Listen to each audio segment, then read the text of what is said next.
অফিসারদের জন্য ব্যাখ্যা করছেন এবং পুলিশ অফিসার সঠিক কাজ করেন বলেই আমাদের এই মোবাইলটি পেয়েছি এবং এই এলাকাবাসীও আমাদের সাহায্য করেছেন, পুলিশ অফিসাররা এবং সমস্ত কর্মীরাই সেই পূজার উপলক্ষে এবং আগামী দিন লাস্ট দিনও তারা অক্লান্ত পরিশ্রম করেন, এটার ফল আমি এখন পেয়েছি।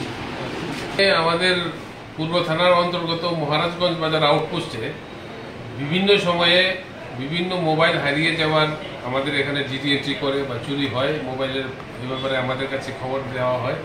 তার পরিপ্রেক্ষিতে আজকে আমরা 14টি মোবাইল, বিভিন্ন স্মার্টফোন আমরা উদ্ধার করেছি। অ্যাকচুয়ালি উদ্ধার করা হয়েছে এমজি বাজার আউটপোস্টের যে অফিসার ইনচার্জ এসআই শুভেন্দু দাসের নেতৃত্বে এই 14টি মোবাইল উদ্ধার হয়েছে এবং আজকে আমরা এই মোবাইলগুলি যাদের প্রকৃত মালিক তাদের হাতে আমরা তাদেরকে দিয়ে দিয়েছি।